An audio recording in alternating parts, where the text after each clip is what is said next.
आज आप लोगों को हम घनमूल निकालने की एक आसान विधि बताएंगे कि कैसे हम बहुत जल्दी से परीक्षा में घनमूल निकाल लें। वैसे घनमूल निकालने का और कोई विधि नहीं है, केवल आपको गुणनखंड ही करना है।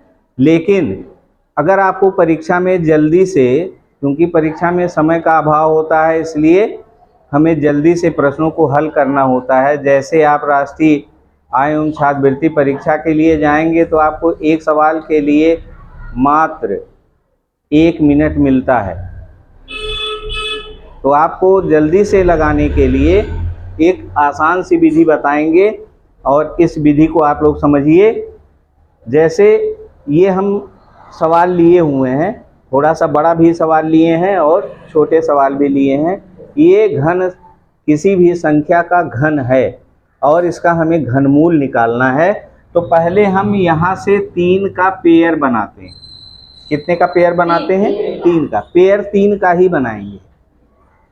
3 का पेयर बना करके देखेंगे कि इकाई के स्थान पर क्या है। इकाई के स्थान पर क्या है? 4। अब हमें कुछ घन संख्याओं को यहाँ पहले से जानना होगा। कम से कम 9-10 संख्याएं आपको याद होनी चाहिए। तो अब आप देखिए कि जब हम पेयर बनाए 3 का तो उसमें इकाई के स्थान पर 4 आया, अर्थात 4 इसमें कहाँ पर आ रहा है? 4 के घन में 64 आ रहा है। तो ये 4 हम यहाँ पर सीधे लिख लेंगे। लिख लिए? अब बचा 2। जो भी संख्या बचा है, क्या बचा है? 2। इसको हमें देखना है कि यह किन किन घन संख्याओं के बीच में आ रही है। तो आप देखो 2 1 से बड़ा है, 8 से छोटा है। तो हम जो छोटी संख्या होगी उसको यहाँ पर लिख लेंगे। ये आपका घनमूल होगा। यानी इसका घनमूल अगर जल्दी से निकालना है, क्यूब रूट निकालना है, तो इसका 2744 का कितना होगा? 14 होगा। इसी तरह से दूसरा सवाल आप देखिए, 088 का हम पेयर बनाएंगे और देखेंगे कि 8 कहाँ पर आ रहा है? 2 पर आ रहा है, तो यहाँ 2 लिख देंगे। अब क्या बचा?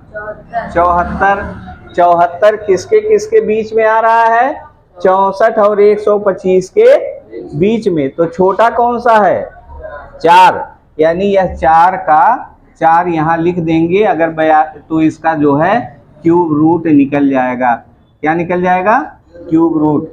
ये आपके किताब के ही सवाल हैं और जल्दी से निकालने के तरीके जो परीक्षा में आप अप्लाई करेंगे उसके लिए है।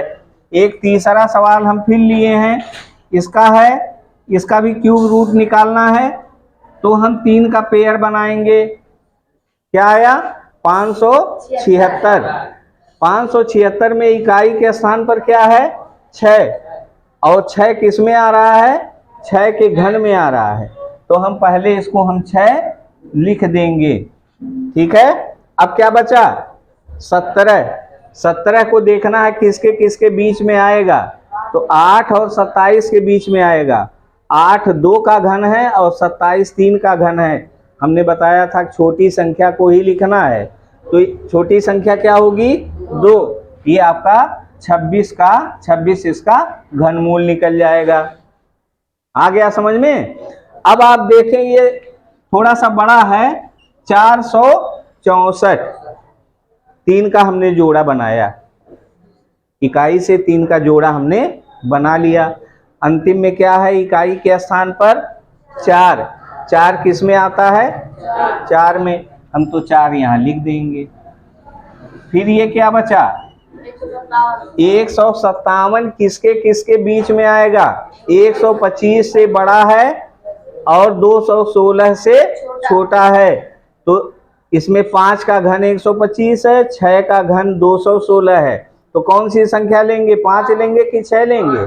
5 लेंगे। यानी यह 54 जो है इसका क्यूब रूट निकल जाएगा। ये तो परीक्षा में, मतलब जब आप कंपटीशन में बैठेंगे और वहाँ घनमूल संख्या निकालने के लिए आएगी तो अपना समय बर्बाद नहीं करेंगे।